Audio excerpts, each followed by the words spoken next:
Good afternoon, you guys. How are you doing?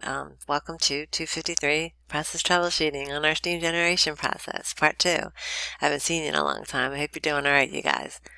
So I wanted to go over lessons 4.1 and 4.2, which are exercises 4.1 and 4.2, which are in the troubleshooting, okay? Example. So we're going to talk about the troubleshooting tools again. Remember these, right? Material balance, energy balance, interrelationship of variables, what is expected, time factor, process knowledge, and knowledge of heat transfer principles.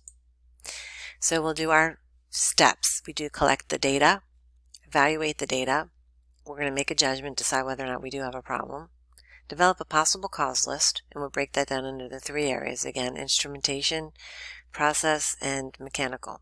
And then verify the most probable cause, and we'll develop a plan, a corrective action plan.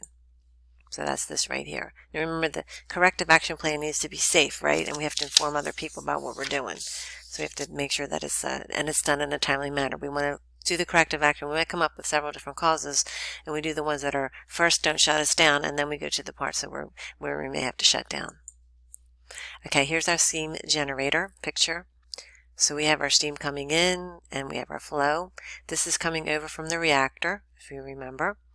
Hot fluid goes into the E1, which is just the steam generator here. Okay, the boiler feed water comes in through here too, and through the tubes. Okay, then out comes Fe25, which goes to the process stream, which is a process stream that gets further distilled downstream. Then the rest of it recycles back to the process because the reactor runs hot, so we use this cool process material to cool the reactor. Then this process material that's hot takes the water that's coming in. So this is the boiler feed water, the steam drum, and it takes all of the water and it boils it, and they go through up the risers. Remember that. There's demisters and cyclone separators in here. Here's a relief valve if it gets too hot, and it will just allow that valve to open here. This part is the boiler feed water, which makes up the level, and then the steam going out to the plant. So Fe25 is equal to Fe23 plus the blowdown, okay? I'm sorry, Fe23 is equal to Fe25 and the blowdown. And we'll look at the chart of the normal expected values. And this is the other equation where Fe24 equals Fe25 plus Fe22. So those are our balances. All right, so let's look at these examples. So if we look at here, these are our normal operating conditions. Our level is normally 45, and then it runs at 50% output. This output then controls Fe23, which is our steam, boiler feed water, into the reactor, 4,400 pounds per hour. And then that runs at about 50% open. And then Fe22 is the normal 65,000 pounds per hour that recycles back to the reactor. Fi24 is 114,000, which is coming from the bottom of the reactor hot. And Fe25 is the makeup that goes off the leftovers that don't go back to the reactor. So Fe24 is equal to this 25 and 22. Okay. And then Fi26 is the steam output to the plant. And the blowdown is just when we get extra anything there they want to take out of the steam drum to make sure it doesn't get clogged or things like that. It build up. So these two numbers equal FIC23. All right, so let's look at our first situation. LIC20 is at 45%, 45% indication, and 50% output controller. PIC21 is at 15 PSIG, and then it's open. Fi22 is 65,000 pounds per hour at 75% indication. FIC23 is 3,024 pounds per hour, running at about 28% valve output opening. Fi24 is 114,000 at 70% open of the of the instrument indication. FIC25 is 47,624 pounds per hour, and its output is at 48%. And Fi26 is at 4,000 and running normally and blow down too. So let's look and see what's different and what's not, okay? So we're going to collect our data. So the first one we notice is that our level controller, you're comparing it to the normal operating conditions, which hopefully you have in front of you. Okay, LIC20, the controller output's normal. And the controller is running normal and the output is running normal. Pressure, though, is up and the valve is open, and that's opposite to what it's supposed to be. It's supposed to be running closed and running around 10. Then the FI22, which is the recycled to the process stream, is running normal. FIC23, which is the boiler feed water, makeup water, is down 1376 pounds per hour, and that corresponds to the controller output of down 22%.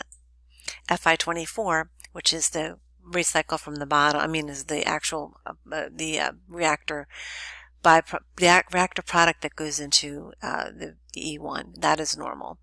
FIC25 is down 1,376 as well, and its controller output is 2% lower from 48 to 50, which corresponds to this number as well. Then FI26, which is your steam output, is normal at 4,000, and the blowdown is normal at 400. All right, so let's evaluate this data. Now, if PC21 is high, the valve should open, and that is what we think should happen, and it does, because the pressure makes it open. FIC23 is down. The controller output is down, so that's what we expect.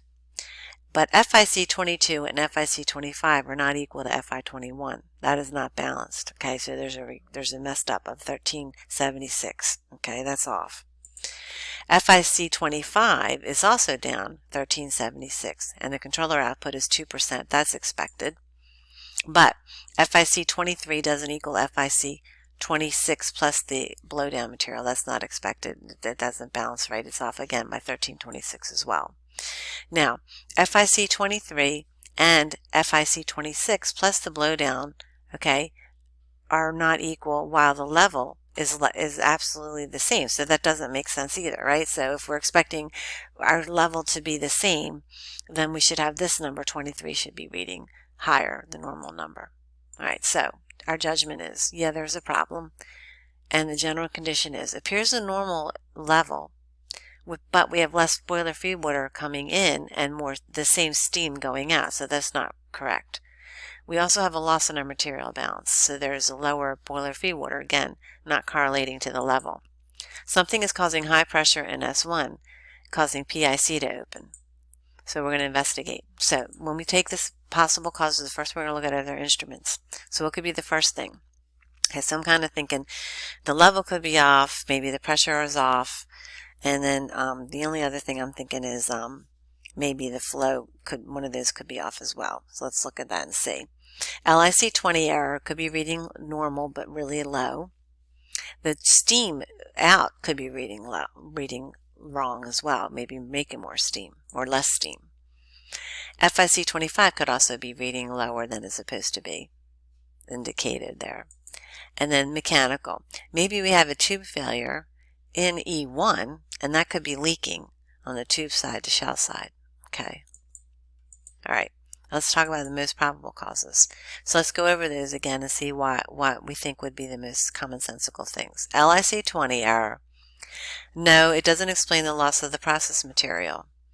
FI26 error. No, again, the same reason. FIC25 error. No, it doesn't answer the steam and the boiler feed water lack of material balance. Mechanical. So if we had a tube failure, this would account for material loss into the water shell side. The density difference, the pressure difference, and the vapor pressure differences will cause the level and the steam flow measurement problems. And then higher vapor pressure would then cause PIC21 to rise, and then that valve would open. So that kind of makes sense. All right, so let's think about what we're going to do. We sample the steam for organic content to validate troubleshooting result. We're going to shut down and repair the failed tubes, and that takes care of that.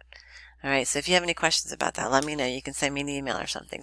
That kind of makes sense to me. Seems pretty good. All right, I have 9 minutes left on this. 5 minutes or 6 minutes left, and so I'm going to see if we can get through the next one. All right, exercise 4-2. Actually, I'm just going to stop here, and I'm going to start another one.